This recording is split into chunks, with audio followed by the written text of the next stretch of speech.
Tribes நேயர்களுக்கு வணக்கம். இன்றைய நிகழ்ச்சியில் நம்மோடு பேச அரசியல் விமர்சகர் திரு வில்லவன் ராமதாஸ் அவர்கள் இணைந்துள்ளார். வாருங்களோடு பேசுவோம். தொடர் வணக்கம். வணக்கம். ஈரானோட போர் அந்த தாக்கம் உலக நாடு முழுக்க இருக்குது. இந்தியாவில் குறிப்பாக அதிகமாக இருக்கும். அதாவது பிரதமர் சமயத்தில் பார்லிமெண்ட்டில் இந்த போரை குறித்து பேசும்போது நம்ம கோவிட் காலத்தையே திறன்பட எதிர்கொண்டுட்டோம். ஆனால் மக்கள் இன்னொரு கோவிட் மாரியான ஒரு லாக்டவுன் மாரியான ஒரு இன்னொரு சுச்சுவேஷனுக்கு மக்கள் தயாராக இருக்கணுன்ற மாரியான அவர் பேச்சில் வெளிப்பட்டது. அது நாடு முழுக்க எல்லா மக்கள்கிட்டையும் பெரும் அச்சத்தை ஏற்படுத்தியிருக்குது. எங்கள் வீடுகள், பல வீடுகளில் இருக்கிற பெண்கள் உட்பட இன்னும் மறுபடியும் லாக்டவுன் வரப்போதாமே அப்படின்ற மாதிரியான ஒரு பேச்சுகள் ஏற்படுது. வட மாநிலங்கள் பல இடங்களில் பெட்ரோலை ரிசர்வ் பண்ணுறது, யூரியா ரிசர்வ் பண்ணுறது, இந்தமாரி எல்லா விஷயங்களையும் அங்கே இப்போ ஹரியானா, பஞ்சாப்லாம் யூரியா அவங்களுக்கு அதிகபட்சம் தேவைப்படலாம், அவங்க அதை ரிசர்வ் பண்ணுறது. சில பெட்ரோல் பங்குகள் பெட்ரோல் தீர்ந்துட்டு தான் அவங்க பெட்ரோல் பங்கை மூடுறது. சில பெட்ரோல் பங்கில், தனியார் பெட்ரோல் பங்கில் 5 ரூபா வரைக்கும் பெட்ரோல் விலை, டீசல் விலை 2 ரூபா, பெட்ரோல் வர 5 ரூபா வரைக்கும் ஏறி இருக்குது. இது மற்ற பொதுத்துறை நிறுவனங்கள்லேயும் இந்த விலையேற்றம் இருக்குமா அப்படின்ற அச்சமும் அதிக அளவில் மக்கள்கிட்ட இருக்குது. உண்மையிலேயே ஒரு லாக்டவுன் போன்ற ஒரு சுச்சுவேஷனை நம்ம எதிர்கொள்ள முடியுமா இந்த போரோட பின்விளைவால்? லாக்டவுன் வருமா அப்படின்னா எனக்கு தெரிஞ்சு வாய்ப்பு இல்லை. ஆனால் லாக்டவுனை அறிவிக்காமலே லாக்டவுன் போன்ற ஒரு சூழ்நிலை வருமானா வாய்ப்பு இருக்குது. ஏன்னா இது பொருளாதாரத்தினுடைய அச்சை முறிக்கப் போகிற அளவுக்கு வலுவிருக்கிற ஒரு பிரச்சனை. ஓகே. சுமாராக இதுவரைக்குமான இந்த தாக்குதலில் 40% எரிவாயு எண்ணெய் கட்டமைப்புகள் அட்டாக் பண்ணப்பட்டிருக்கு. நாளைக்கு இந்த போரை நீங்கள் நிறுத்தினீங்கனாலும் கூட, அதாவது நாளை காலையில் நம்ம தூங்கி எந்திரிக்கும் போது இந்த போர் நிறுத்தப்பட்டதுன்னு அறிவித்தாலும் கூட, இந்த எண்ணெய் போக்குவரத்து இருக்கு இல்லையா, இது மீண்டு பழையபடி ஆகிறதுக்கு, நான் சொல்கிறது வெறுமனே அந்த போக்குவரத்து மட்டும் ரீஷெடியூல் பண்ணுறாங்க, வெவ்வேறு இடத்துல மாற்றி விட்டதை கொண்டு வரணும், அதை ஒழுங்குக்கு கொண்டு வர்றதுக்கே அனுமானங்கள் சொல்கிறது என்னென்னா 200 நாள் ஆகும். ஏற்கனவே லோட் பண்ணதை மட்டும் கொண்டு வரது இல்லை. அதாவது இந்த கப்பல் போன வாரம் இந்த போருக்கு முன்னாடி எப்படி போயிருக்கும், இன்னைக்கு இந்த கப்பல் இந்த தேதிக்கு வரும், இது போகணும். இப்போ ஒரு உதாரணத்துக்கு எடுத்துக்கணும்னா, இன்னைக்கு சேர்ற ஒரு கப்பல் இருக்கு இல்லையா, எரிவாயு கொண்டு வர்ற கப்பல் இருக்குல்ல, அதற்கு கொண்டு வர்ற அளவு இந்தியாவினுடைய தேவையில் அரை நாளுக்கான தேவை. அது ஒரு நாள் விற்பனையாகிற சிலிண்டர்கள் அதற்கான தேவையில் எவ்வளவோ அதில் 50% தான் இந்த கப்பல்னால் பூர்த்தி செய்யப்படும். நீங்கள் கடந்த 20 நாளில் பார்த்தீங்கன்னா ஒரு 5-6 கப்பல் தான் வந்திருக்கும். வெவ்வேறு தூர நாடுகள்லேருந்தெல்லாம் கொண்டு வர்றாங்க. ஸோ ஒரு கப்பல் அரை நாளைக்கு போதுமானதாங்கும்போது இந்த ஹோர்மோஸ் முழுக்க மூடப்பட்டிருக்கு, ஒன்று தான் வெளியில் வருது, அதில் சிக்கல் நிறைய இருக்குது, ரிஃபைனரியில் உற்பத்தி குறைவாக இருக்குங்கும்போது ஏற்கனவே ஓடிட்டு இருக்க கப்பலை இங்கே அங்கேன்னு மாற்றி விட்டு பழைய அந்த ஸ்ட்ரக்சரை கொலாப்ஸ் பண்ணி வச்சுருக்காங்க. அவசரத்துக்கான டிரான்ஸ்போர்ட் இப்போ நடக்குது. இதை ஒழுங்குபடுத்தி அங்கங்கே போக வேண்டிய டிரான்ஸ்போர்ட், அந்தந்த நாடுகளுக்கான கப்பல்கள் அந்தந்த நாட்டுக்கு போகிற மாதிரியான ஒரு ஒழுங்கை கொண்டு வருவதற்கே நாளைக்கு போர் முடிஞ்சாலும் இன்னும் 200 நாள் ஆகும். இன்னும் 200 நாள் ஆகும். ஆனால் போர் இப்போதைக்கு முடிகிற மாதிரி இவனுங்க செய்யலை. அடுத்ததா இந்த சிதைக்கப்பட்ட கட்டுமானங்கள் இருக்கு இல்லையா, அந்த ரிஃபைனரிஸ் எல்லாம் இருக்குல்ல, இதெல்லாம் சரியாகிறதுக்கு எவ்வளோ நாள் ஆகும்னு தெரியாது. எரிவாயு கட்டமைப்பு, அந்த ராஸ்லஃபான் மட்டும் அவங்க அந்த கேஸ் அது மட்டுமே 5 வருஷம் கூட, 3 to 5 வருஷம் ஆகும். அதில் அது மட்டுமே ஒரு அட்டாக் மட்டும் 17% உற்பத்தியை காலி பண்ணியிருக்கு. அந்த அட்டாக்குக்கு பிறகு ஐரோப்பாவில் வீட்டு தேவைக்கான எரிவாயு இருக்கு இல்லையா, அதாவது இங்கே நம்மள மாதிரி அடுப்பு மட்டும் கிடையாது, வீட்டை சூடாக வச்சுக்கிறதுக்கான செட்டப்பும் எல்பிஜியில் தான் பண்ணுறாங்க. சின்ன சின்ன மின்சாரத்திற்கான உற்பத்தி கட்டமைப்புகளும் எல்பிஜியை நம்பி இருக்கு. ஐரோப்பாவில் கிட்டத்தட்ட 2 மடங்காக விலை ஏறி இருக்கு பல பகுதிகளில். இந்த கட்டமைப்பு இருக்கு. எரிவாயு ஒரு சிறப்பான மேனுஃபேக்சரிங். அது நீங்கள் அகழ்ந்தெடுக்கப்படுகிற ஒரு கணக்குக்கு சராசரியாக 100 பேரல் க்ரூட் ஆயில் நீங்கள் வெளியில் எடுக்கிறீங்க, அதை ரிஃபைன் பண்ணுறீங்கன்னா அதில் 4 பேரல் தான் எரிவாயுன்னு கிடைக்கிறது. நீங்கள் 4 பேரல் எரிவாயு நீங்கள் உற்பத்தி பண்ணணும் அப்படின்னா 96 பேரல் மற்றது உற்பத்தி ஆகும். 4% தான் நீங்கள் எடுக்க முடியும். கத்தார் தான் அதில் பெரிய மேனுஃபேக்சர். ஸோ அந்த கத்தாரில் இருக்கிற மேனுஃபேக்சரிங் ஃபெசிலிட்டி, அதை நம்பி தான் நம்முடைய இறக்குமதி 60% எரிவாயுவில், அதில் பாதி கத்தார்லேருந்து தான் வந்தாகணும். ஓகே. பாதிக்கு மேலே கத்தாரோட உற்பத்தி 20% காலி ஆல்ரெடி, இன்னமும் தொடருது. அது யூஏயில் எல்லா இடங்கள்லையும் எரிவாயு உற்பத்தி நிலையங்கள் தாக்குதலுக்கு உள்ளாகுதுங்கும் போது சுமாராக 40% எரிவாயு கட்டமைப்புகள் உடைஞ்சிருக்கு. அப்படிங்கும்போது அதை மீள கட்டமைப்பதற்கு 200 நாளை விட அதிக நாளாகும். இதெல்லாம் போர் முடிந்த பிறகு. ஆனால் இந்த போர் நின்றுடவே கூடாதுங்கிறதுல இஸ்ரேல் ரொம்ப பர்டிகுலராக இருக்காங்க. முத நாள் நைட்டு நீங்கள் தூங்க போகும்போது ட்ரம்ப் என்ன சொல்லுவாருன்னா, போரை சீக்கிரம் முடிச்சிருவேன், பேச்சுவார்த்தை பிரமாதமாக போயிட்டுருக்கு அப்படிம்பாரு. மறுநாள் காலையில் எங்கேயாவது ஒரு ரொம்ப முக்கியமான ஒரு இடத்துல இஸ்ரேல் அட்டாக் பண்ணுவான், இல்லைன்னா நாங்கள் அட்டாக் தொடர்ந்துகிட்டு இருக்கோம்னு ஏதாவது அறிக்கை விடுவோம். இன்னைக்கு ஈரானோட நேவி கமாண்டர் அவர் வந்து கொண்டு இருக்காங்க. ரஷ்யாவுக்கும் ஈரானுக்கும் போக்குவரத்துமா இருக்கிற அந்த காஸ்பியன் சி, அந்த இங்கே இருக்கிற போர்ட்டு வார்ஷிப்பு எல்லாத்தையும் போட்டு ஈரானோட இஸ்ரேல் தாக்கியிருக்கிறாங்க. இதெல்லாம் இன்னும் ஈரானை வந்து ஆத்திரமூட்டி இருக்குது. இஸ்ரேல் வந்து ஒரு எனக்கு என்னுடைய அறிவு மேபி தப்பாக இருக்கலாம், என்னோட அறிவு கேட்டின வகையில் ஒரு உலகத்தை தர்திரம் பிடிக்க வைக்கிறதுக்குன்னே பிறந்த நாடு இஸ்ரேல். அது அப்படி தான் இருக்கு அவங்களோட நடவடிக்கையில். ஒரு அமைதி, அதாவது ஒட்டுமொத்த உலகமும் பட்டினி சாவை நோக்கி போகுங்கிற சூழலிலும் கூட அவர்கள் ஒரு சமாதானத்தை சிதைப்பதற்கான எல்லா வேலையும் செய்கிறாங்க. ஏன் மற்ற நாடுகள் அதை கண்டிக்கிறது இல்லைங்கிறது எனக்கு தெரியல. எப்ஸ்டீன் ஃபைலுக்கு இவ்வளவு, சர்வதேச எப்ஸ்டீனுக்கு, வாழும் எப்ஸ்டீனுக்கு இவ்வளவு பலம் இருக்கும்னு நான் நினச்சே பார்க்கல. ட்ரம்ப்பை கண்டிக்க முன் வருகிற நாடுகள் கூட இஸ்ரேலை பற்றி பேசுறதுக்கு தயங்குறாங்க. ஸ்பெயின் ஒரே ஒரு நாடு, அது மட்டும்தான் வந்து துணிச்சலாக பேசிட்டு இருக்கு. ஆமாம், ஜெர்மன் ஜனாதிபதி சொல்கிறாரு இது தேவையில்லாத தாக்குதல்கிற அளவில் சொல்கிறாரு. ஸோ இஸ்ரேல் வந்து இந்த பிரச்சனையை மேலும் மோசமாக்குவதற்கு முயற்சி பண்ணுறாரு. இதெல்லாத்தையும் கூட்டி பார்க்கும்போது நாம் இப்போவே கூட இந்த போர் நிறுத்தப்பட்டாலும் கூட நாம் அடுத்த மாதத்தில், ஏன்னா அடுத்த மாதத்திற்கான அடுத்த மாதம் தேவைப்படுகிற எல்பிஜி வருகையை இன்னும் நாம் உறுதிப்படுத்தலை. இந்த மாதத்தை விட அடுத்த மாதத்தின் பிரச்சனைகள் இன்னும் பல மடங்காக இருக்கும். அதாவது அடுத்த மாதம் தேவை என்னவோ அதுக்கான ஏற்பாடு இன்னும் செய்யலை. இன்னொரு செய்ய முடியாது. இவர் வெளியுறவுத்துறை செயலாளர் அவர் வந்து இன்னொரு 4 ஷிப்பை வந்து நாங்கள் ரெடி பண்ணியிருக்கிறோம், ஆயிலும் இருக்குது, எல்பிஜியும் இருக்குதுன்ற மாதிரிலாம் சொல்கிறாரு. மோடியும் பிரதமரும் அவர்களை வந்து தட்டுப்பாடு ஏற்படாத அளவுக்கு நாங்கள் வந்து எல்லாத்தையும் செய்வோம், உள்நாட்டு உற்பத்தியை வந்து அதிகப்படுத்துறதான வேலைகளை புடைக்கி விடுவோம், இது எல்லாமே சொல்கிறார். இனி கூட வந்து அனைத்து கட்சி கூட்டத்தை கூட்டி இந்த பிரச்சனைகளை வந்து ரொம்ப சிக்கி கொள்ளாமல் எப்படி தற்காத்து கொள்வது, இதுல இருந்து எப்படி மீள்றதுன்றத பேசியிருக்கிறாரு. அதாவது நம்ம கணக்குகள்லேருந்து வருவோம். உற்பத்தி செய்கிற இடங்கள் பாதிக்கப்பட்டிருக்கு. இந்தியாவினுடைய உற்பத்தி தேவையில் 40% தான். நீங்கள் அதை அப்படியே டபுள் ஆக்குறதுங்கிறது ப்ராக்டிக்கலி இம்பாசிபிள். எந்த இடத்துலையும் நீங்கள் எரிவாயு உற்பத்தியை 2 மடங்கு ஆக்குறது ஏன் அறிவு கட்டின வகையில் சாத்தியம் இல்லை. அப்படித்தான் பார்க்குற செய்திகள். பிரதமர் சொல்கிறாரு. பிரதமர் என்னன்னா, அவர் உலகத்தில் அதிகமாக போய் பேசினவர் யாருன்னு பார்த்தீங்கன்னா நரேந்திர மோடியை சொல்லலாம். தெளிவாக சொல்கிறாரா? இல்லை. சரி, அப்படியே இருக்கட்டும். நான் அவர் பிரதமர் சொல்கிறத உண்மை. அடுத்த மாதம் உங்களுக்கு பிரச்சனை வராதுன்னா இந்த மாதமே பிரச்சனை நம்ம கண்ணு முன்னாடி இருக்கு. நீங்கள் உங்கள் பார்வையில் இருக்கிற எத்தனை ஹோட்டல் முழுமையாக ஃபங்க்ஷன் ஆகுது, எத்தனை ஹோட்டல்கள், டீ கடைகள் மூடப்பட்டிருக்கு, ஒன்று கூட முழுமையாக ஃபங்க்ஷன் ஆகலை, யாருமே இல்லை. பல கடைகள் முழுக்க மூடி வச்சுருக்காங்க அல்லது ஆன் அண்ட் ஆஃபில் வேலை செய்கிறாங்க. நான் சாப்பிட்ற எல்லா இடத்துலையும் இந்த பிரச்சனை இருக்குது. விலை எல்லா இடத்துலையும் உயர்ந்திருக்கு. இன்றைக்கி புதிய தலைமுறை அவங்க வந்து பெருசாக நரேந்திர மோடியை விமர்சனம் செய்யாத ஊடகம் அரிதான சமயங்களில் செய்கிறாங்க.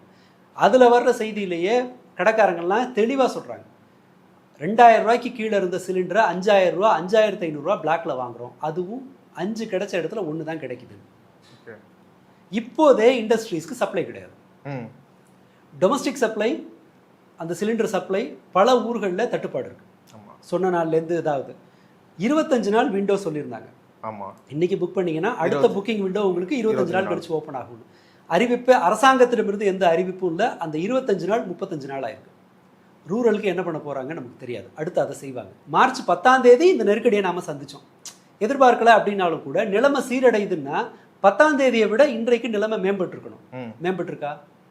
கிடையாது. இல்லை, மோசமாக தான் ஆகிட்டு இருக்கு. இதுதான் அடுத்த மாதத்துலேயே இருக்கும். ஏன்னா அடுத்த மாதத்திற்கு வந்து சேர்றது இதெல்லாம் எல்பிஜி கண்டெய்னர் நாம் நினைக்கிற மாதிரி ரொம்ப ஈஸியாக ஒன்று கொண்டு வர முடியாது. அது கொஞ்சம் சிறப்பான வசதி இருக்கிற, டெம்பரேச்சர் மெயின்டைன் பண்ண வேண்டிய அது ஒரு கிரையோஜெனிக் கண்டெய்னர். அதெல்லாம் அந்த கப்பல்கள் போதுமான அளவு கிடையாது. பிரச்சனை நம்பர் 1.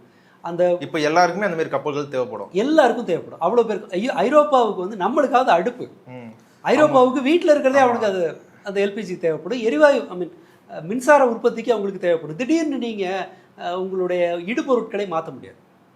ஒரு எனர்ஜி நிறுவனத்திற்கு ஒரு எலக்ட்ரிசிட்டி இப்போ ப்ரொடியூஸ் பண்ணுற கம்பெனிக்கு அவங்க எல்பிஜியை வச்சு எலக்ட்ரிசிட்டி எடுக்கிறாங்கன்னா நாளைக்கே போய் அது நிலக்கரியெல்லாம் மாற்ற முடியாது. 5-6 வருஷம் ஆகும். ஸோ இந்த ஒட்டுமொத்த உலகமும் நெருக்கடிக்குள்ளாகும் போது யார் அதிகம் விலை கொடுக்க தயாராக இருக்காங்களோ அவங்களுக்கு தான் வாங்குவாங்க. இன்னைக்கு வந்திருக்கிற செய்தி, இந்தியா 10%லேருந்து 30% மலிவான விலையில் ரஷ்யாவிடமிருந்து எண்ணெய் வாங்கி அம்பானி லாபம் பார்த்த இந்தியா இன்று $5லேருந்து $15 எக்ஸ்ட்ரா கொடுத்து க்ரூட் ஆயிலை வாங்கிட்டு இருக்காங்க. அதே ரஷ்யா கிட்ட இருந்து. ஈரான் கிட்ட இருந்து இந்தியா எரிவாயு வாங்குது. எதில் வாங்கியிருக்கும்? யுவானில் தான் வாங்கியிருக்கணும். ஸோ மோடி, நீங்கள் ஒரு விஷயத்தை புரிஞ்சுக்கணும். நரேந்திர மோடி பிரச்சனை தன்னுடைய கழுத்தை நெரிக்கும் அப்படிங்கிற சூழல் வராத வரை எதிர்க்கட்சிகளுக்கு ஒரு ஸ்பேஸை கொடுக்கவே மாட்டார். எப்போ அவமானப்படுறாரோ, எப்போ அம்பலப்படுறாரோ, அப்போது மட்டும்தான் நரேந்திர மோடி கண்ணுக்கு எதிர்க்கட்சிகள் தெரிவாங்க. தன்னை காப்பாற்றிக்கிறதுக்காக தான் அவங்களை கூப்பிடுவார். அதுதான் அவருடைய இயல்பு. அது ஓகே. அப்படின்னா என்னது, என்ன சொல்ல அப்போ என்ன சொல்ல வர்றாருன்னா கை கழுவுறாருன்னு அர்த்தம். மகாராஜா பிரச்சனையை கை கழுவுறாரு. இப்போ டாக்டருங்க வந்து சொல்லுவாங்க இல்லையா, இனிமேல் ஆண்டவனை வேண்டிக்குங்க, என்னால் காப்பாற்ற முடியாதுன்னு. அதை போல அவர் சொல்கிறார். நரேந்திர மோடியினுடைய இந்த நடவடிக்கை எப்போதும் நீங்கள் அவர் எதிர்க்கட்சிகளை பொருட்படுத்தினதே கிடையாது. எதிர்க்கட்சியை கூப்பிடுறாருன்னா அடிவாங்க சேர்ந்து வான்னு கூப்பிடுறாருன்னு அர்த்தம். ஆப்ரேஷன் சிந்தூரில் அதான் பண்ணார். ட்ரம்ப் எப்போ நான் தான் போகிற நிறுத்தினேன் அப்படின்னு சொல்லி அசிங்கப்படுத்தினாரோ உடனே எதிர்க்கட்சியை கூப்பிட்டாரு. உலகம் ஃபுல்லாக போங்க, போய் பரப்புங்க என் புகழன்னு சொல்லி அப்புறம் தான் ஹேண்ட் ஓவர் பண்ணார். ஆமாம், அதான் நடந்தது. இதுதான் இப்போ நாடு அப்படின்னு வரும்போது நீங்கள் அதுலேருந்து எஸ்கேப் ஆக முடியாது. அவ்வளோ தூரம்லாம் போக வேண்டாம். உங்கள் கண்ணை இருக்கிற தெரியுது இல்லை, சாம்பிள் எரிவாயு கிடைக்குதா, 10ஆம் தேதியை விட நிலைமை மேம்பட்டுருக்கானா? இல்லவே இல்லை. விலைவாசி உயர்ந்திருக்கு. இதனுடைய கான்சிக்வன்சஸ் இந்தியாவை போன்ற ஒரு நாட்டால் தாக்கு பிடிக்க முடியாது. So simple. இன்னும் 200 நாள் ஆகும் இந்த பிரச்சனை தீர்றதுக்கு அப்படின்னு வச்சுக்கோம். அந்த கணக்குக்கு நாளைக்கே முடிஞ்சிடும். இந்த சிக்கலோடு தொழில் நடத்துகிறவர்கள் என்ன ஆவாங்க? அவங்களோட கதி என்ன? அதை நம்பி இருக்கவங்க கதி என்ன? இப்போ போய் பார்த்தீங்கன்னா பெரம்பூரில் வடமாநிலத்தவர்கள் ரிட்டர்ன் போயிட்டு இருக்காங்க. சூரஜ்லாம் பெரிய அளவில் ஆயிரக்கணக்கில் வேலை வாய்ப்பு இருக்கு. உங்க பக்கத்தில் இருக்க ஒரு டீ கடைக்காரர் ஆன் அண்ட் ஆஃப்ல வாரத்தில் பாதி நாள் ஓட்டுறாரு, அல்லது வடை பஜ்ஜி இல்லாமல் வெறும் டீயை மட்டும் ஓட்டுறாரு. இப்படி இல்லை, டீயை இண்டக்ஷனில் போட்டு இண்டக்ஷனில் பாதி 20 லிட்டர் 30 லிட்டர் வச்சிருந்தவங்களாம் 5 லிட்டர் வாங்கி இண்டக்ஷன். வருமானம் பாதியாக குறைஞ்சு அந்த பிரச்சனை ஒரு 8 மாதம் நீடிக்குது ஒரு டீ கடைக்காரருக்கு அப்படின்னு வச்சுக்கோம். அவரோட கதி என்ன ஆகும்? இதுதான் இந்தியாவில் இருக்கிற பெரும்பாலான தொழில் நிறுவனங்களோட தலையெழுத்து, சின்ன தொழில்களோட தலையெழுத்து. அதான் அப்போ வந்து மோடி வந்து ஒரு லாக்டவுன் மாரியான ஒரு கிரைசிஸ்க்கு எதிர்பாருங்கன்னு சொன்னது அந்த வெறும் வார்த்தையில் அதில் மட்டும் மக்கள் உணரல. அவங்க அன்றாட வாழ்க்கையில் அதை ஃபீல் பண்ணிட்டு இருக்காங்க. அதிலிருந்து தான் அதை உறுதிப்படுத்திக்கிறாங்க மக்களால். அதிலிருந்து தான் அதை உறுதிப்படுத்த முடியுது. இது வந்து பிரச்சனையினுடைய ஒரு சின்ன போர்ஷன். அடுத்ததா யூரியா வளைகுடா நாடுகள்லேருந்து வந்தாகணும். அதற்கான அந்த மூலப்பொருட்கள்லாம் வளைகுடா நாடுகள்லேருந்து வந்தாகணும். யூரியா உற்பத்தி பெரும்பளவு அதை தான் சார்ந்திருக்கு. அது வரல. நீங்கள் அடுத்த போகும் இந்திய மக்கள் தொகையில் 50% மேலானவர்கள் விவசாயத்தை சார்ந்திருக்காங்க. பீகார் மாதிரியான, ஹரியானா, பஞ்சாப், இந்த வட இந்தியாவில் உத்தரப்பிரதேசம், ராஜஸ்தான் எல்லா இடத்தையும் கவனிச்சிங்கன்னா கிராமப்புற பொருளாதாரங்கிறது பெரும்பாலும் இதை சார்ந்து. நீங்கள் வட இந்தியர்கள் இளைஞர்களுக்கு வேலை கொடுக்குற தொழில்துறை ஒரு பக்கம் முடங்கிட்டு இருக்கு.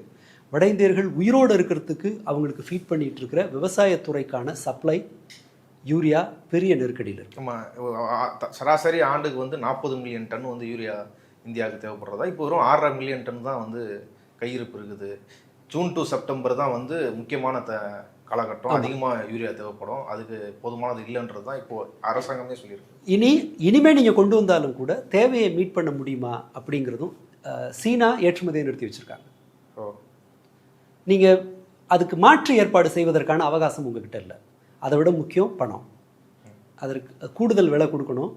இது நீங்கள் அப்படி பார்த்தோன்னா சரி, ஓகே, விவசாயிகள் ஏதோ ஒரு வகையில் கூடுதல் விலை கொடுத்து யூரியா வாங்கி நீங்கள் விளைபொருளை விளைவிச்சாலும் கூட மார்க்கெட் மோசமாக இருக்கிறதுனால ஒவ்வொரு குடிமகனும் அடுத்து இந்த 5 ரூபா நயரெல்லாம் ஏற்றிருக்கானா, 5 ரூபா 30 விவசாயம் ஏற்றிருக்கானா, இது இப்படியே நகர்ந்து போகும். அடுத்த மாதம் எலெக்ஷன் முடிஞ்சோடனே பாருங்க 10 ரூபா ஏற்றுறாங்களா இல்லையானு. யாரு? வெறும் தனியார் அரசாங்கம், கவர்மெண்ட் ஏற்றும். அவர் சொல்லிட்டாருன்னா தயாரா இருங்க அப்படின்னு மகாராஜா சொல்லிட்டாருன்னா அதனுடைய பொருள் என்னன்னா அவ்வளோதான், உன் பாக்கெட்டில் ஓட்டப்பட போகிறோன்னு தான் அர்த்தம். அவங்களுக்கு வேற எதுவும் இல்லை. இதை ஒரு இந்த எலெக்ஷனுக்காக தான் இப்போ வந்து நேரடியாக விளையாட்டுறோம். போன முறை நடந்தது. எனக்கு தெரிஞ்சு 2019 தேர்தல் நினைக்கிறேன். சரியா 2019 அல்லது அந்த டைமில் நடந்த ஏதோ ஒரு மாநில தேர்தல், ஒரு 4-5 மாநிலங்களுக்கு நடந்து தேர்தல் நடந்து முடிஞ்சு கடைசி வாக்குப்பதிவு முடிந்து சிலிண்டர் விலை ஏற்றினாங்க.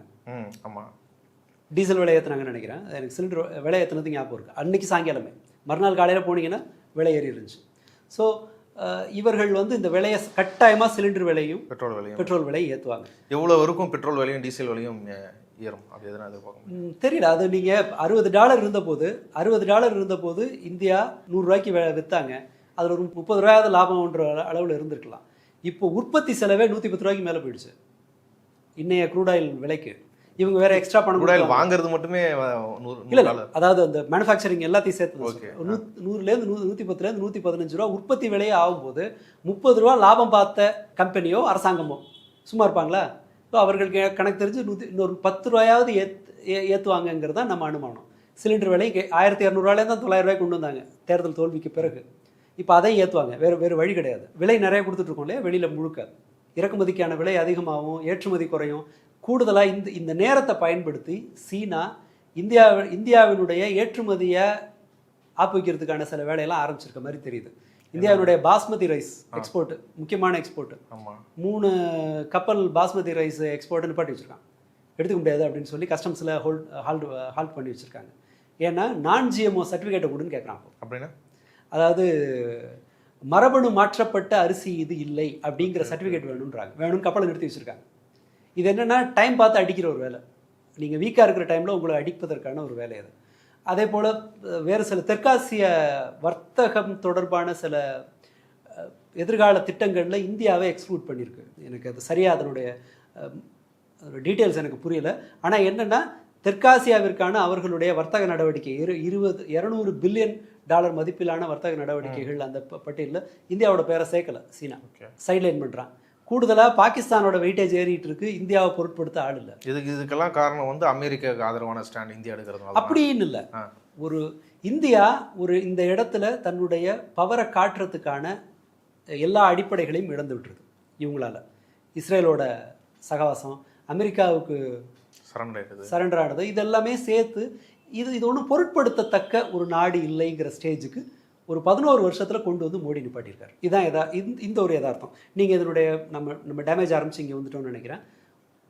வேலைவாய்ப்பு, சிறுதொழில் உற்பத்தி இதெல்லாம் இதாக போகுது. தனி நபர்கள் எரிபொருளுக்கு செலவு பண்ணுறது அதிகமாக போகுது எல்லாத்துக்கும்.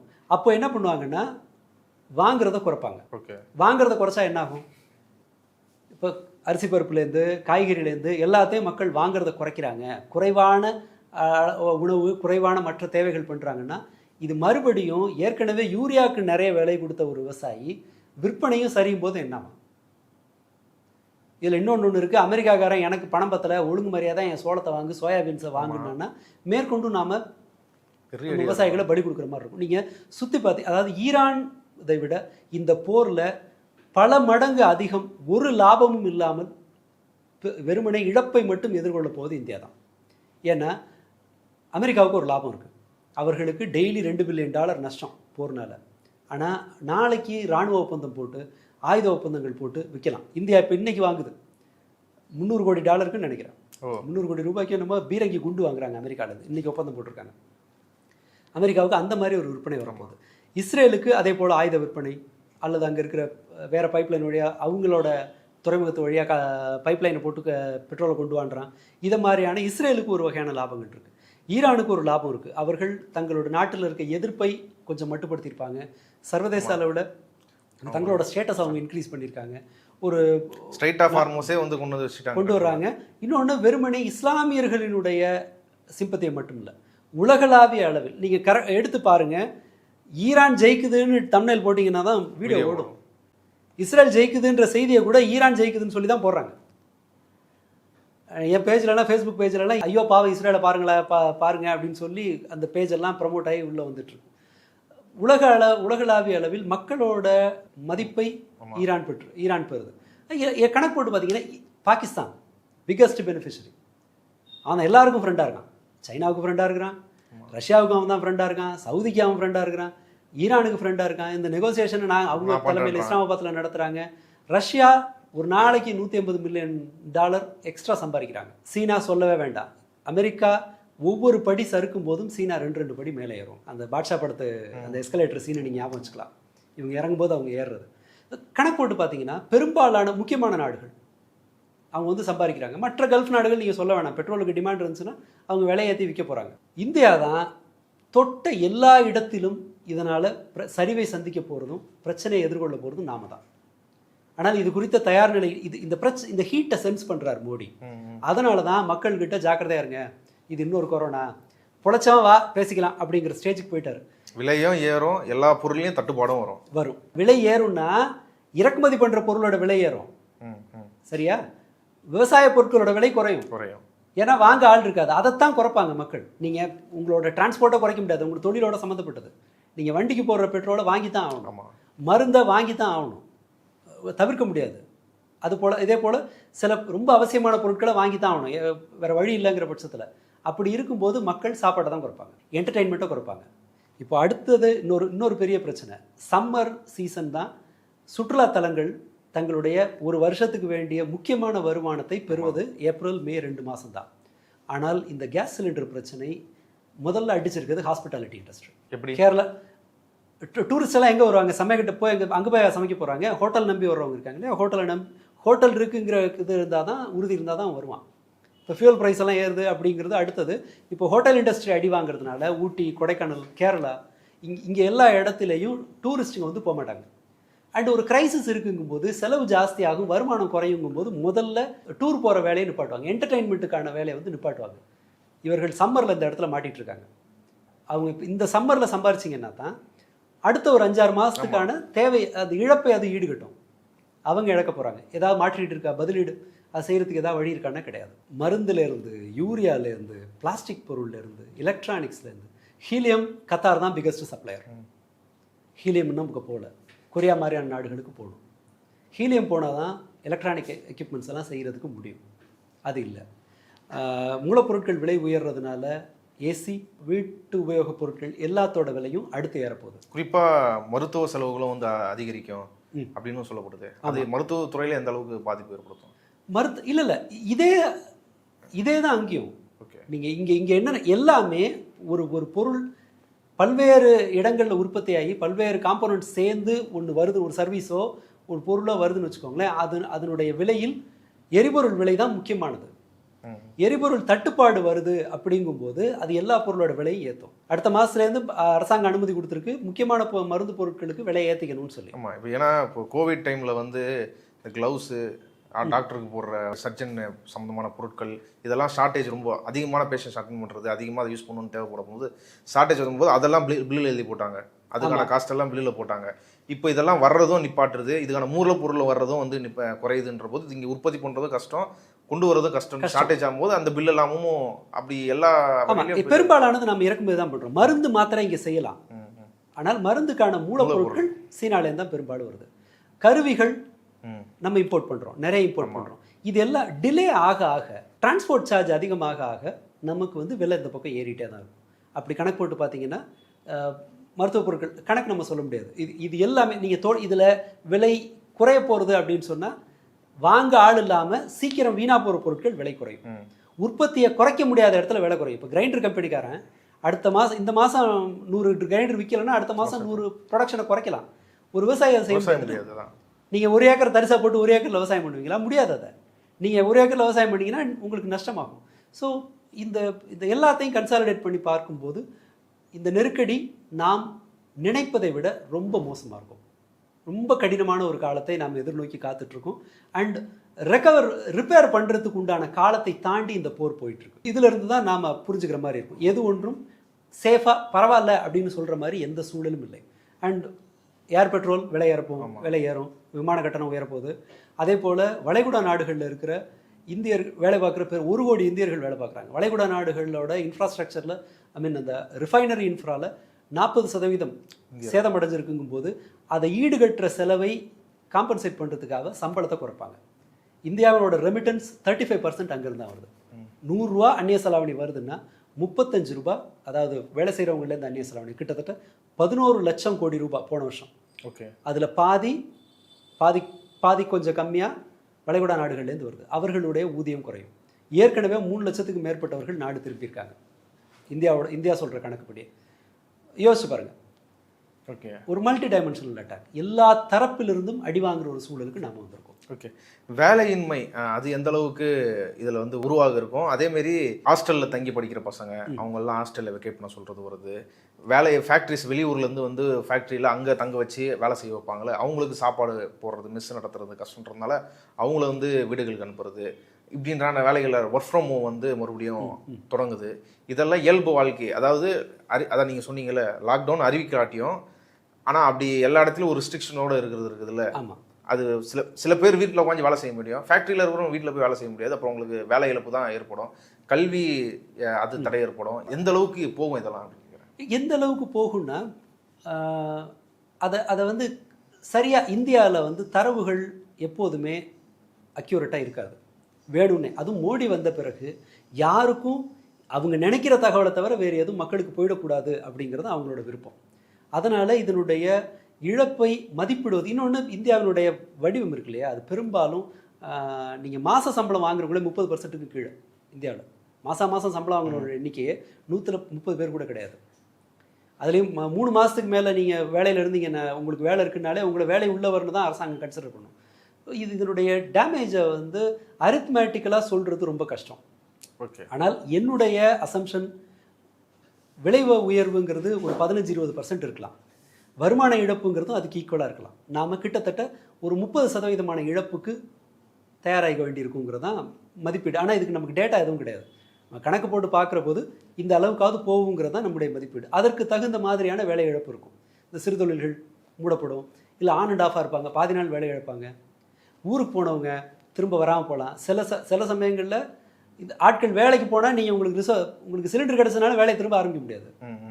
இந்த 2 குழப்பம் இருக்குல்ல. இண்டஸ்ட்ரியல் டீசல் 25% விலை ஏற்றினாங்க. அது எல்லாமே என்ன செய்யும், அவங்க உற்பத்தியை குறைக்கணும். இப்போ சோப்பு விற்கலைன்னா சோப்பு கம்பெனிக்காரன் ஆளை குறைப்பான், இல்லை ஷிஃப்ட்டை குறைப்பான். கார் அடுத்த மாதம் விளையாட போதுன்னு இருக்காங்க, கார் இதெல்லாம் விளையாடுறதுன்னு சொல்லிட்டு எல்லா இடத்துலையும் வேலை இழப்புங்கிறது இருக்கும். நம்ம அந்த சைஸை சொல்ல முடியாது. ஆனால் உறுதியாக ஒருத்தர் பாக்கி இல்லாமல் இந்தியாவினுடைய மக்கள் தொகையில் 99% இதனுடைய இழப்பை அதிகபட்சம் 30% வரை அதனுடைய விலைவாசி உயர்வு, வருமான இழப்பு, இது ரெண்டையும் சேர்த்தோன்னா இன்றைக்கி இருக்கிற எக்ஸிஸ்டிங் அந்த வாழ்க்கை வசதிகள்லேருந்து ஒரு 4 பங்காவது நாம் சாக்ரிஃபைஸ் பண்ணுற மாதிரி இருக்கும். இது மோடி அரசாங்கத்துக்கோ பிரதமருக்கோ எந்த ஒரு நெருக்கடியும் கொடுக்காம வழக்கம் போல போகணும்னு நினைக்கிறீங்களா?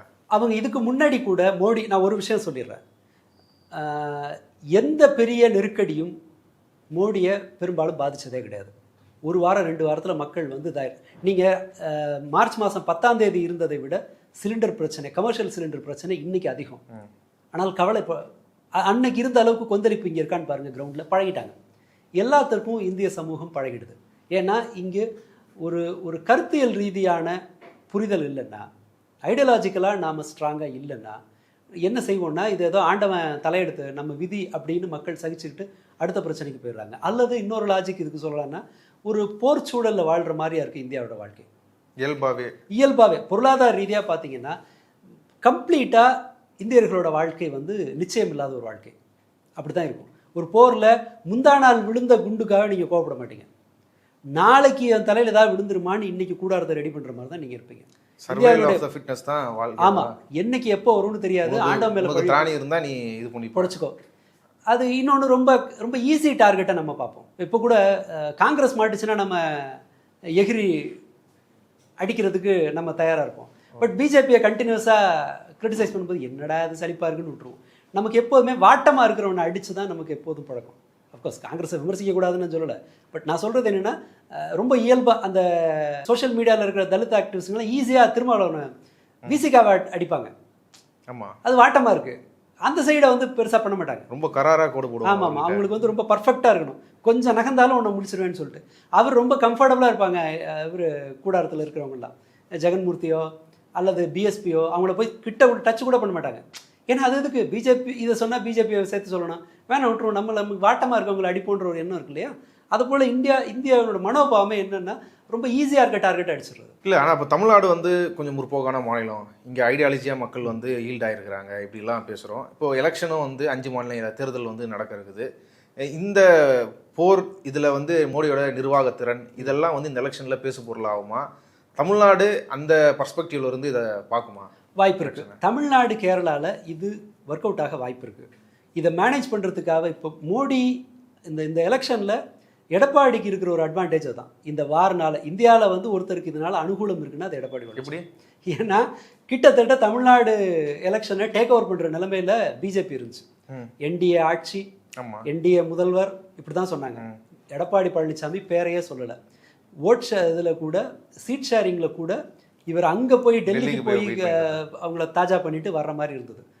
இது ரொம்ப பிரச்சனையாக. ஆனால் இந்த ஷார்ட்டேஜ் இஷ்யூ வந்த பிறகு அமித்ஷாவோ மோடியோ இந்த லோக்கல் தேர்தல்களில் ரொம்ப கான்சென்ட்ரேட் பண்ணால் அது பேக்ஃபயர் ஆகும்னு பயந்து என்ன பண்ணாங்கன்னா, சாத்தியம் இல்லாத அல்லது வேறு வழி இல்லாத இடங்கள்ல எல்லாம் ஹேண்ட் ஓவர் பண்ணிவிட்டு இப்போ எடப்பாடி கையில் அந்த அவுட் சோர்ஸை கொடுத்துட்டேப்பா நீ பார்த்து கம்பெனி நீ பார்த்துக்க அப்படின்னு சொல்லி தள்ளி விட்டுட்டு இவங்க அந்த பிரச்சனையை சமாளிக்க போகிறாங்க. ஓகே, நம்ம வந்து இந்த எலெக்ஷனோட ஃபேஸாக வந்து நின்னோம்னா கண்டிப்பாக ஓட் நம்மளுக்கு அது மட்டும் இல்லை அதாவது இப்போ வந்து ஆமாம் எலெக்ஷனில் கேம்பெயினுக்கு வந்தா அல்லது இந்த பஞ்சாயத்தை வந்து ரொம்ப நாள் இழுத்தடிக்கிற பட்சத்தில் நமக்கு அது மற்ற ஊர்களில் கெட்ட பேர் ஆகும். இது என்ன நீ இப்போ நாடே பசிப்பட்டினியில் இருக்குது, நீங்கள் என்ன தேர்தல் வேலையை பார்க்குறீங்கன்னு கெட்ட பேர் ஆகுங்கிறதுனால பல்ல கடிச்சுக்கிட்டு இவருக்கு வழியை விட்டு அப்போ இவரே பார்த்துக்கிட்டோம் அப்படின்னு சொல்லி இவர்கிட்ட தள்ளி விட்டுட்டு அவங்க அந்த பெரிய சிக்கலை அவங்க கையாளுறாங்க. இது ரெண்டு விதமாக நாம் புரிஞ்சுக்கலாம். ஒன்று, எடப்பாடி கிடச்சிருக்கிற ஒரு வாய்ப்பு. அப்படி இருந்தாலும் கூட அதை அவங்க மோடிக்கு எதிரான அந்த மனோநிலையை எப்படி ஹேண்டில் பண்ண போகிறாங்கங்கிறது அடுத்தது. ரெண்டாவது ஃபேக்டர் வந்து அவங்க இதில் கான்சென்ட்ரேட் பண்ண முடியாத அளவுக்கு இந்த பிரச்சனையில் அவங்க சிக்கிட்டு இருக்காங்கன்னு அர்த்தம். ஓகே, தேர்தலில் அமித்ஷாவிலே தேர்தலில் வந்து கான்சென்ட்ரேட் பண்ண முடியாத ஒரு சூழ்நிலையில் இருக்குது. அப்படின்னா என்ன அர்த்தம்னா இந்த போர் அதனுடைய பிரச்சனைகள் வந்து உங்களுக்கு நீங்களும் நானும் பட்னியாக இருந்தால் அவங்க கவலையே பட மாட்டாங்க. ஓகே, அவர் டிமானிட்டைசேஷனில் நாம் எல்லாரும் வாயிலை வயத்தில் அடிச்சுக்கிட்ட போது அவர் ஜப்பானுக்கு போய் ஜாலியாக தான் இருந்தார். இந்த பிரச்சனை அம்பானி அதானியோட பர்ஸை கூட பதம் பார்க்குற நிலைமைக்கு வந்திருக்குங்கிறதுனால தான் அவங்க ஷாக் ஆவாங்க.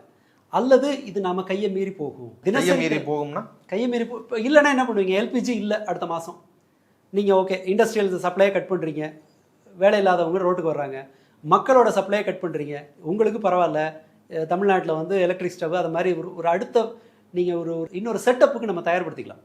2000-3000 கடன் வாங்குகிறோம், இன்னொரு இண்டக்ஷன் ஸ்டவ் வாங்குகிறோம், என்னமோ ஒன்று பண்ணி தமிழ்நாடு மேனேஜ் பண்ணுறதுக்கான உள்கட்டமைப்பு கொண்டிருக்கு. ஓகே, நீங்கள் எலக்ட்ரிசிட்டி அவ்வளோ ஒழுங்காக இல்லாத எலக்ட்ரிசிட்டி இல்லாத வட இந்தியாவில் சிலிண்டருக்கு பழக்கப்பட்ட வட இந்தியாவில் சிலிண்டர் சப்ளை இல்லைன்னா என்ன பண்ணுவாங்க? அவன் ரோட்டுக்கு வந்தால் என்ன பண்ணுவான்? யூபிக்கார ரோட்டுக்கு வந்தால் என்ன நடக்குங்கிறது பாஜகவுக்கு ரொம்ப நல்லா தெரியும். 2024 தேர்தலில் பாஜக ரொம்ப மோசமாக அடி வாங்கின இடம் உத்தரப்பிரதேசம். என்ன காரணம்னா வேலைவாய்ப்பின்மை. இளைஞர்கள்லாம் ரோட்டுக்கு வந்தாங்க, பெரிய தகராறாச்சு, நடவடிக்கை எடுக்கிற மாதிரி ஆச்சு. ஸோ வட இந்தியாவில் 2 வேளை சாப்பாடு போடலைன்னா என்ன நடக்கும்னு அவங்களுக்கு தெரியும். அதுக்கே பிரச்சனை வந்திருக்கு நம்ம எடுத்துக்கலாம். ஓகே, அவர்களுடைய 2 வேளை சாப்பாட்டை கூட உறுதிப்படுத்த முடியாத நிலைமை வந்துருமோங்கிற பயம் அவங்கள்ட்ட இருக்குது. அதனால அவங்க ரிப்பேர் ஒர்க்குக்கு போகிறாங்க. இவங்க இழைச்ச நேரமாக பார்த்து இப்போ ஏறி அடிக்கிறாங்க பாருங்க. இது வரைக்கும் சொல்லாத கம்ப்ளைண்ட் எல்லாம் சுப்பிரமணிய சாமி வைக்கிறார். இதுதான் ஒரு டைம். ஸோ ராஜா வீக்காக இருக்காரு, அதுதான் அவங்களோட நிலைமை. ராஜானா மகாராஜா வீக்காக இருக்காரு. மகாராஜா வீக்காக இருக்கும்போது தான் எதிரிகள் வந்து வெளியில் வருவாங்க, பொந்த விட்டு வெளியில் வருவாங்க. இப்படி தான் நாம் அதை புரிஞ்சுக்கிறோம். ஸோ மோடியினுடைய சுப்பிரமணிய சுவாமி சொன்ன ஸ்டேட்மெண்ட் வந்து ரொம்ப பிரச்சனைக்குரிய ஒரு ஸ்டேட்மெண்ட். ரொம்ப பிரச்சனைக்குரியது. ஆனால் ரொம்ப டெட் சைலண்ட்ல இருக்கு பிஜேபி. ஆமாம், அதான் இப்படி இன்னத்தினி படைகள்லாம் கிளம்பி இருக்கிறோம், போட்டு அடிக்க ஆரம்பிச்சிருப்பாங்க. அட்லீஸ்ட் அவர் சொன்னது போய் அவர் ஏதோ மனநல பாதிக்கப்பட்டவர் அந்த மாதிரி ஏதாச்சும் வருவாங்க. ஏன்னா சுப்பிரமணிய சுவாமின்றதுனால எனக்கு எதுவுமே ஒரு ரியாக்ஷனுமே இல்லையே. இவர்கள் இந்த எனர்ஜி கிரைசிஸ், க்ரூட் ஆயில் இந்த பிரச்சனை, எரிபொருள் நெருக்கடி, இதோட ரியல் சினாரியோ அவங்களுக்கு தெரியுதுன்னு அர்த்தம். அவர்கள் இதனுடைய ஹீட்டை சென்ஸ் பண்ணுறாங்க. இது ரொம்ப மோசமாக இருக்குங்கிறத சென்ஸ் பண்ணுறாங்க. என்னமாவது பண்ணி கூடுதல் விலைக்கு எங்கேயோ கொடுத்து அப்படி இப்படின்னு கொண்டு வர்றாங்க. இது அவ்வளவும் நீங்கள் தொடர்ந்து கவனிங்க. நேற்று ரயில்வே டிக்கெட் கேன்சல் பண்ணால் 24 மணி நேரத்துக்கு முன்னாடி கேன்சல் பண்ணால் ரிட்டர்ன் வராதுன்னு ஒன்று போட்டாங்க. அதுக்கு முன்னாடி பாதி பணம்னு சொன்னாங்க. ஃபர்தராக அடுத்தது வந்து எப்படியெல்லாம் விலையை உயர்த்த முடியும், மக்கள்கிட்டேருந்து பிடுங்கினால் ஒழிய வேறு வழி கிடையாது. அடுத்ததாக ஃபாரின் எக்ஸ்சேஞ்ச் போய்கிட்டே இருக்குது. எஃப்ஐஐலாம் பிச்சுட்டு வெளியில் போகிறான். பேங்கிங் நாம் நினச்சி பார்க்க முடியாத அளவுக்கான ப்ரெஷரில் இருக்குது. கடந்த ஒரு மாதத்தில் மட்டும் பேங்க் நிஃப்டியினுடைய இழப்பு, வங்கி பங்குகளுடைய இழப்பு 50 லட்சம் கோடி. ஒரு மாதம். ஆமாம், ஒரு மாதத்தில் இந்திய வங்கிகள். ஆமாம், இந்த காலகட்டத்தில், அதுக்கு முன்னாடியிலேருந்து நம்ம ஒரு மாதம் விண்டோவில் சொல்கிறேன், 50 லட்சம் கோடி இழந்திருக்காங்க. தொடர்ந்து சரிஞ்சுக்கிட்டே இருக்குது. உலகின் 7வது பெரிய பேங்க் HDFC பேங்க், அவங்களோட சேர்மன் வந்து இது நடக்கிறது ஒன்றும் எனக்கு நியாயமாக படலை அப்படின்னு சொல்லி ரிசைன் பண்ணிட்டு ஓடுறாரு. கவர்மெண்ட் ஓடி வந்து அதெல்லாம் ஒன்றும் இல்லை, பிரச்சனை இல்லைன்னு சொல்லி பூசி முழுக பார்க்குறாங்க. நடக்கிறது நியாயமா இல்லைன்னா எதை சொல்கிறாரு? அன்னத்திக்கலாக இருக்குது. என்னுடைய வேல்யூ சிஸ்டம்க்கு எதிராக அந்த பேங்க்கில் 2 வருஷமாக பிரச்சனைகள் போயிட்டு இருக்குன்றாரு ஒரு அதிகாரி. அதுவும் இந்திய IAS ஆஃபீஸராக இருந்த ஒருத்தர் ஒரு பேங்க்லேருந்து பிச்சுட்டு ஓடுறாருன்னா அது எனக்கு ஒன்றும் தெரியாதுன்னு கையை தூக்குறாருன்னு அர்த்தம். நாளைக்கு ஏதோ பெரிய பிரச்சனை வரப்போது, இந்த பிரச்சனையில் என்ன மாட்டி விட்றாதீங்கடான்னு சொல்லி எஸ்கேப் ஆகி ஓடுறாரு. கப்பலில் மூழ்கிற கப்பல்லேருந்து குதிச்சு ஓடுறாங்கன்னு அர்த்தம். இந்த எலியெல்லாம் கப்பல் மூழ்கும்போது மேல்தளத்துக்கு எலிகள் வர்ற மாதிரி தப்பிச்சு ஓடுறாங்கன்னு அர்த்தம். நீங்கள் நல்லபடியாக ஒரு செய்தியை கூட இந்திய பொருளாதாரத்தோடு தொடர்புபடுத்தி பார்க்க முடியாது. இந்த மாதத்தில். கோல்ட்மேன் சாக்ஸ் வந்து இந்தியாவினுடைய வளர்ச்சி விகிதத்தை சரசரசரன்னு குறைக்கிறான். மதிப்பீட்டை 7.5% வளரும்னு சொன்னதுன்னு நினைக்கிறேன். இப்போ 5.9 கொண்டு வந்து நிறுத்தியிருக்காங்க. நீங்கள் எப்படி கணக்கெடுத்தாலும் இது நிலைமை மோசமாக இருக்குது. ஸ்டேட் கவர்மெண்ட்டால் ஒரு அளவுக்கு மேலே ஒன்றுமே பண்ண முடியாது. அதான் யதார்த்தம். நேற்று ஸ்டாலினோட போஸ்ட்டு பார்த்தீங்கன்னா, தமிழ்நாடு முதல்வரோட போஸ்ட்டை பார்த்தீங்கன்னா ரொம்ப க்ரானாலாஜிக்கலாக இருக்கும். என்ன இந்த பிரச்சனை வந்தபோது தமிழ்நாடு அரசு என்ன அறிவிச்சது, யூனியன் கவர்மெண்ட்டில் என்ன கேட்டாங்க, லோக்கலில் பிரச்சனை வந்தபோது இதை நிர்வகிக்கிறதுக்கான மாற்று ஏற்பாடுகளை என்ன செஞ்சோம், அந்த எலக்ட்ரிசிட்டி சார்ஜை 2 ரூபா குறைச்சது, சப்சிடி கொடுக்குறேன்னது, மற்ற கமர்ஷியல், ஆமாம் நீங்கள் உங்களுக்கு மாற்றுறதுக்கு அண்டு பொல்யூஷன் கண்ட்ரோல் போர்டில் நீங்கள் அனுமதி வாங்க வேண்டாம், உங்களோட எரிபொருள் இதை வந்து மாற்றினீங்கன்னா, இதெல்லாம் வந்து கொடுத்தோம். அதன் பிறகு எச்சரித்தோம், எங்களுக்கு இன்னும் வரல, என்ன செய்ய போகிறீங்கன்ற மாதிரி கேட்டிருந்தாங்க இல்லையா. அதுக்கு மேலே வந்து ஸ்டேட் கவர்மெண்ட்டால் ஒன்றும் பண்ண முடியாது. இப்போதும் பார்த்தீங்கன்னா சிலிண்டர் பிளாக்கில் தான் ஓடிட்டுருக்கு. 2000 ரூபாயிலேருந்து 5000 ரூபாய்க்கு மேலே அப்படின்னு தான் ஓடிட்டுருக்கு. ஸோ இவர்கள் சரி செய்வாங்க, அப்படி சரி செய்ய தெரியவும் தெரியாது உங்களுக்கு. அவங்க இது வரைக்கும் அப்படி ஒரு எந்த பிரச்சனையில் இவங்க தலையிட்டு பிரச்சனையை தீர்த்துருக்காங்க. பிரச்சனை தன்னால் தீரும். டிமானிட்டைசேஷன் அவங்க தீக்கிற வரைக்கும் வெயிட் பண்ணோமா? இல்லை, மக்கள் தனக்கான தேவையை குறைஞ்சபட்ச சேமிப்பெல்லாம் வச்சு அதை சரி பண்ணாங்க. ஜிஎஸ்டி அவங்களா எதாவது பண்ணாங்களா? அது சிஸ்டமே ஒர்க் பண்ணலை. பெரும் இழப்புக்கு ஆளானார்கள். இருந்தாலும் வியாபாரிங்க கடைசி சேமிப்பு வச்சு ஏதோ பண்ணி முடித்தாங்க. கொரோனா என்னமோ பண்ணி முடித்தான், இல்லாதவன் அழிஞ்சான். இப்படி தான் ஸ்டேட் கவர்மெண்ட் அல்லது காப்பாற்றுச்சு. இந்த மாதிரி தான் எல்லாமே போயிட்டு இருந்தது. இவங்க ப்ரெஷர் ரொம்ப வந்த பிறகு தான் தடுப்பூசியே ஃப்ரீயாக கொடுத்தாங்க. ஸோ இப்போதும் மோடி வந்து நிச்சயமாக இதுக்காக பெருசாக அலட்டிப்பார்னு எனக்கு நம்பிக்கை இல்லை. ஏன்னா அவங்களுக்கு அதில் பழக்கமே கிடையாது. கிரைசிஸ் மேனேஜ்மெண்ட்டில் பழக்கமே அவர்களுக்கு கிடையாது. இதை புரிஞ்சுக்கணுன்னா நீங்கள் சத்யபால் மாலிக் சொன்னதை ஞாபகப்படுத்திக்கலாம். அவர் போய் விவசாயிகள் போராட்டம் கையை மீறி போகுது, என்னமாவது பண்ணுங்கன்னு கேட்டபோது மோடி கடுப்பிடிச்சிருக்காரு. எனக்கா விட்டு போட்டாங்க, அவங்க போக சொல்லுங்க போன்னு சொல்லி துரத்தி விட்டார். ஏன் அப்படி செய்கிறாருன்னு கேட்கும்போது மோடி கிட்ட கெட்ட செய்தியை கொண்டு போகிறதுக்கு எல்லாரும் பயப்படுறாங்க. எல்லாமே நல்லா இருக்குன்னு சொல்லி அவர் வந்து கூலாக வச்சுருக்காங்க. இதை போய் அமித்ஷாட்ட அவர் சொல்கிறார், சத்யபால் மாலிக், மோடியை பற்றி தான் உனக்கு தெரியும்ல, நான் பார்த்துக்கிறேன், நான் எதாவது பண்ணுறேன் நீ போ அப்படின்னு சொல்லி சமாதானம் பண்ணி அனுப்பிச்சிருக்காரு. ஸோ ராஜா கிட்ட கெட்ட செய்தியை கொண்டு போகக்கூடாதுங்கிறது தான் கூட இருக்கிறவங்களோட விருப்பம். ஆனால் இப்போ கெட்ட செய்தி தவிர வேற ஒன்றுமே இல்லை. அதனால தான் அவர் சமாதானப்படுத்துறதுக்கு நீ எப்பப்பெல்லாம் மோடி பிரச்சனையில் மாட்டுறாரோ உடனே ஒரு சர்வதேச சர்வே வரும். உலகில் அதிகம் விரும்பப்படும் தலைவராக மோடி இருக்கிறார். என்ன பாகிஸ்தானுக்கு போங்கன்னு எல்லாரையும் பிடிச்சி தள்ளி இப்போ இந்த மீம் நிறைய ஓடிட்டுருக்கு. அமெரிக்கா வரைக்கும் பாகிஸ்தானுக்கு போக ஆரம்பிச்சிட்டான். இப்போ எல்லாரையும் பிடிக்காதவங்களாம் பாகிஸ்தான் போகணும்னு சொன்ன நிலைமை மாதிரி இப்போ சமாதானம் பண்ணுறதுக்கு பாகிஸ்தானை தேடி போகிற நிலைமையில் கொண்டு வந்து விட்டுருக்காரு.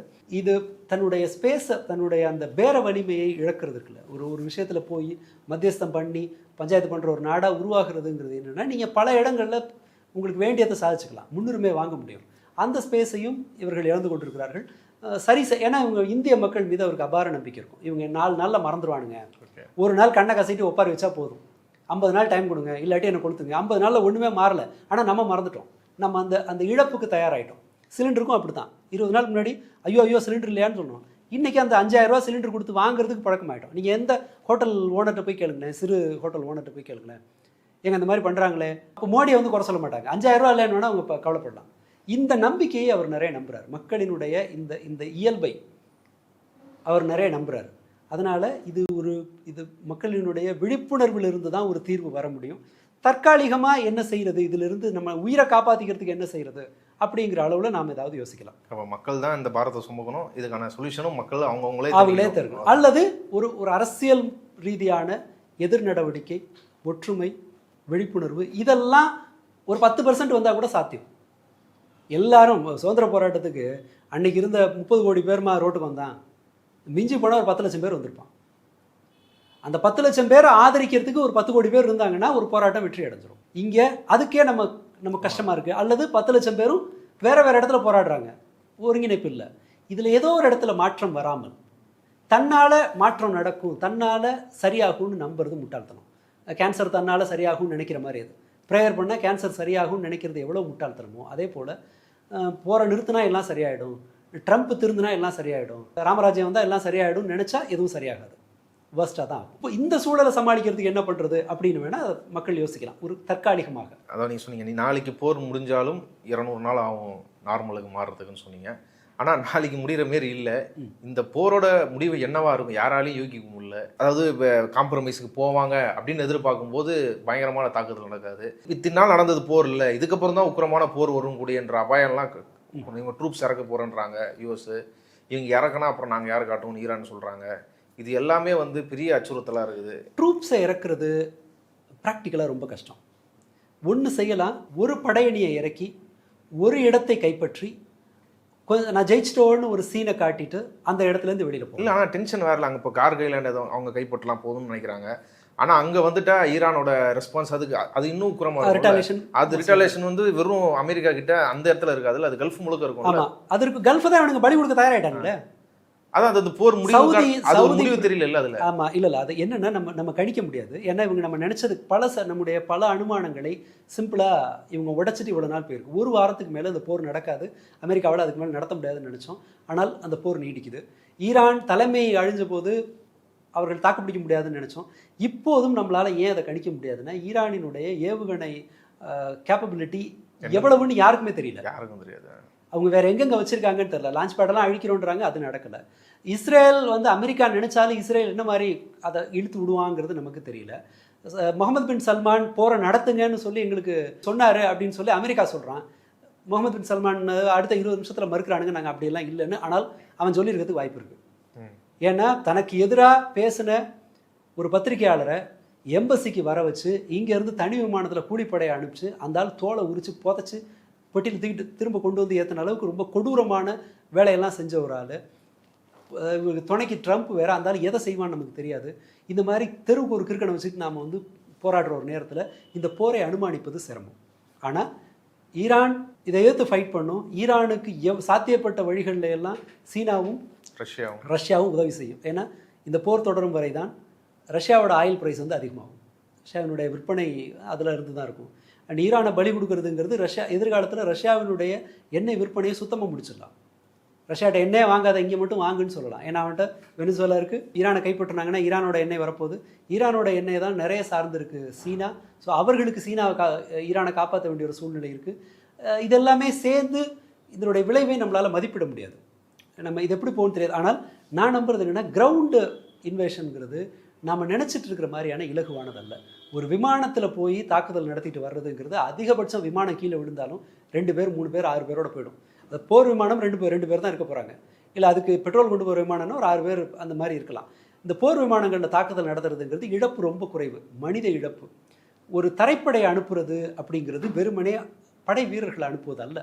படை வீரர்களுக்கான தளவாடம், அவங்களோட பாதுகாப்பு, அவன் குடிக்கிற தண்ணி, அவன் சட்டை, அதை துவைக்கிறதுக்கு, அவன் தங்குறதுக்கு, எலக்ட்ரிசிட்டி எல்லாமே போய்கிட்டே இருக்கணும். நான் ஸ்டாப் சப்ளை இருக்கணும். அது ஈரானோட நிலப்பரப்பு அமெரிக்கர்கள் தாக்குப்பிடிக்கிற மாதிரி நிலப்பரப்பு இல்லை, கடினமான மலைப்பகுதிகள் அது இதெல்லாம் இருக்கும். அந்த இடத்துல போய் ஒரு பேஸை உருவாக்குறதுங்கிறதே ரொம்ப கஷ்டமான ஒரு வேலை. ரொம்ப பாதுகாப்பான ஒரு இடத்துலேருந்து போகணும். ப்ரொபோர்ஷனேட்டாக ஈரானினுடைய எதிர்த்தாக்குதல் திறன் அவங்க வந்து டீசென்ட்ரலைஸ் பண்ணியிருக்காங்க. அந்த மொசைக் சொன்னேன், அந்த டீசென்ட்ரலைஸ் பண்ணியிருக்காங்கும் போது ஒரு ஏரியாவை நீங்கள் காலி பண்ணிங்கனாலும் கூட இன்னொரு தரப்பிலிருந்து அவர்களால் அட்டாக் பண்ண முடியும். 100-150 சவப்பெட்டி போனால் அமெரிக்கா இதே மாதிரி அமெரிக்க மக்கள் ரியாக்ட் பண்ணுவாங்களான்னு சொல்ல முடியாது. பாதி பேர் கொஞ்சம் முட்டாள்கள் தான். இப்போ 19 பேர் கிட்ட இறந்துருக்காங்கன்னு நினைக்கிறேன். அது 100 கிட்ட போச்சுன்னா ஆமாம், அவங்களோட எதிர்வினை ரொம்ப இதாக இருக்குது. ஏன்னா வேலை இல்லாமல் தானே அங்கே வர்றாங்க. இப்போ நாட்டை காப்பாற்றுறேன்னா அவன் இராணுவத்துக்கு வர்றான். அமெரிக்காவில் அது ஒரு வேலை. அது நீங்கள் இறந்து போனவங்களாம் பார்த்தீங்கன்னா தெரியும். அதனால் அந்த எதிர்ப்பை அவர்கள் எதிர்கொள்ள வேண்டியிருக்கும். இது எல்லாமே அமெரிக்காவுக்கு ரொம்ப காஸ்ட்லி. ஆப்கானிஸ்தானுக்கு அவங்க கொடுத்த வேலை இருக்கு இல்லையா. 2வது, அங்கே போய் இறங்கிட்டிங்கன்னா தரையில் இறங்கினவனை மீள பெறுவது இன்னும் ரொம்ப கஷ்டம். நீங்கள் கிரவுண்டில் ஒரு ட்ரூப்பை இறக்கிட்டீங்க, அங்கே பேஸை உருவாக்கிட்டிங்கன்னா அவர்களை மீள பெறுவது ரொம்ப ரொம்ப சிரமம். ஏர் ஸ்ட்ரைக் மாதிரி அது ஈஸி கிடையாது. ஒரு தற்காலிக தாக்குதல் நடத்தி திருப்பி போகிற மாதிரி ஏதாவது நடக்கலாம். அதற்கு தான் இப்போதைக்கு சாத்தியம் இருக்குன்னு நான் நினைக்கிறேன். நான் படித்த வகையில் எனக்கு அப்படி தான் தெரியுது. அதான் இப்போ இந்த போரும் உடனே முடிகிறதுக்கான எந்த ஒரு சமிக்கையும் இல்லை. ட்ரம்ப் சொன்ன மாரி ஒரு டெரரிஸ்ட் ரெஜிம் அழிக்க போகிறோம், அதனால் கொஞ்ச நாளைக்கு இந்த விலையெல்லாம் கொடுங்க அப்படின்றது அந்த கொஞ்ச நாளாக இருக்க போகிறதில்ல. அப்போது ஒரு நீண்டகால ஒரு கசப்பான அனுபவத்தை தான் இந்தியாவும் இந்த போர்னால் எதிர்கொள்ள போகுதுன்றதை நீங்கள் உங்கள் விளக்கத்திலிருந்து புரிஞ்சிக்க முடியுது. இவ்வளோ நேரம் இந்த போர் குறித்தும் இதோட பின்விளைவு குறித்தும் குறிப்பாக இந்தியா எவ்வளோ பாதிப்புக்கு உள்ளாக போகுது அப்படின்றது குறித்தும் உங்கள் கருத்துக்களை பகிர்ந்து கொண்டதுக்கு நன்றி.